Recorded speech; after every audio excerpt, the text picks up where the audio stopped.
for a while as well, and now they're supplying troops. So, and then the Western countries have been supplying to Ukraine for a while as well, and there's been a permission, to use these against Russian positions for a long time. So technically, the only thing which changed recently is that there's been a permission to Ukraine to strike to Russian territory. Now, if you think about that, so Russia can use its territory to accumulate forces, to supply forces, for command and control functions, and so on, and then attack Ukraine, its neighbor, across the border to Ukrainian territory. And Ukraine, until recently, didn't have a right to strike back. So any military officer or any military expert would tell you that it's impossible to fight the war like that. So if several years ago the Western community and democratic community decided to help Ukraine to fight for its freedom, it was very, very strange that at the same time Ukraine couldn't strike to the enemy's territory. It's just didn't make sense. I want to ask more about that. Do you think that will change anything realistically when, yes, for example, Ukraine can use attackings on Russian soil, but isn't this also a question of how many of these kinds of missiles and weapons that it actually has to deploy? Right. Well, we don't know if that will change because we will have to see. It's quite unpredictable environment generally, but it can change. It absolutely can change because, as we know, the modern warfare is impossible without striking in a deep. Having two troops, like two armies, like clashing each other on the front line, that's not the modern warfare, and that's extremely damaging for the personnel and very dangerous and exhausting, and also grinding the troops out. Russians can't afford that. They don't care about that. They don't care about their lives. We do. And so, yes, striking in a deep, it is absolute request for any army who wants to win or even prevail. Yes, you correctly said there's not that many missiles like that, but missile and any other type of weapon can never be considered like in isolation, because the weapons work in a combined arms approach. So basically, you have a campaign where you use all kinds of different weapons at the same time, and then you achieve your goal.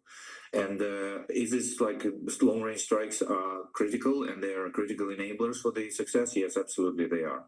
So without them, it would be almost impossible. And that's why they're important. The question is, and I think the concern may be for Ukraine, though, political will as well, I would imagine, particularly when we are closer to a Donald Trump administration. He's previously said on the campaign trail that he would end the war within one day without saying how he would do that. Is that a serious concern for Kiev? Well, generally speaking, United States is a key helper to Ukraine, is a key provider of the weapon systems and other military support. And so we, of course, are concerned. We do care about like where U.S. policy will go. So an announcement to stop the war is, of course, resonates very well with Ukrainians, because nobody's enjoying war here. I mean, everybody would love the war to stop and end and peace come back to our land. But you correctly said he never explained how he's going to do that, and that what extremely matters, because if there are some wrong choices made and some huge mistakes, some strategic mistakes made, then the situation can actually get worse.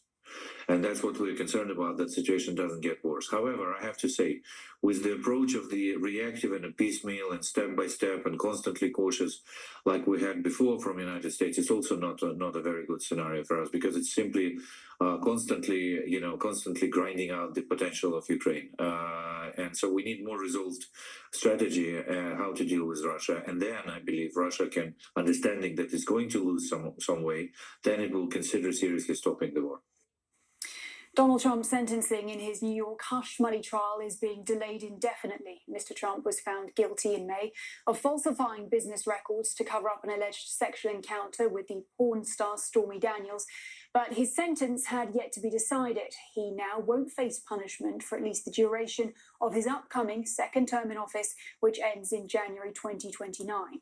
Mr. Trump's lawyers now want the case thrown out entirely on the basis of presidential immunity.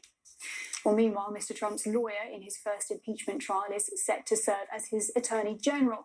Mr. Trump says that he'll nominate Pam Bondi to the post. She is head of legal policy at the America First Policy think tank, a pro-Trump think tank. She's been a long-time supporter of the former and now future president and repeatedly pushed his false claim of electoral fraud in 2020.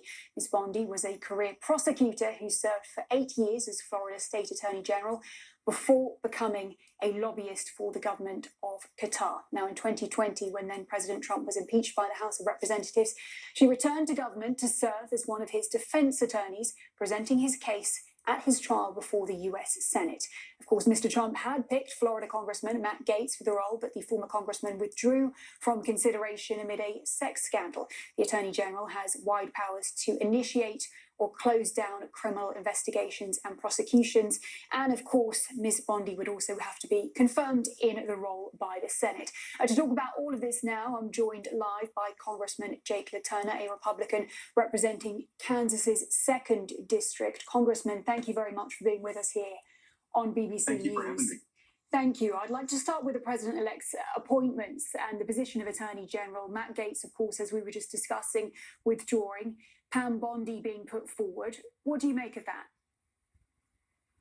I think President Trump can count votes. He saw that he was going to have trouble through the Senate Judiciary Committee, and so he made another choice. Matt Gaetz pulled back, and he quickly put Pam Bondi in, who is eminently qualified for this job. She has been a career prosecutor. She served as the Attorney General for the state of Florida, so very qualified for the job. I think that her hearing process is going to go smoothly. I think she'll get confirmed, and I think she deserves an opportunity to do the job, and the American people will have an opportunity to see that and to make their own decisions. As you mentioned, Pam Bondi has known Donald Trump a long time. Critics of the president-elect have pointed out that he's made campaign pledges to punish political enemies through the Justice Department. Do you see that as something that Ms. Bondi would carry out? I think that President Trump was elected just a little over 2 weeks ago because the American people are hungry for change in this government. I think that they want to get the economy back on track. They want to straighten out America's misguided foreign policy. They want to secure the southern border. And certainly they want to stop the weaponization of the Justice Department. So putting someone in place that will carry out that duty, I think, is what she's going to do. I don't foresee them persecuting political enemies. I see them trying to build trust back with the American people, trying to get the Department of Justice in a place where they are not acting as a partisan weapon for whatever administration is currently in the White House. So I see it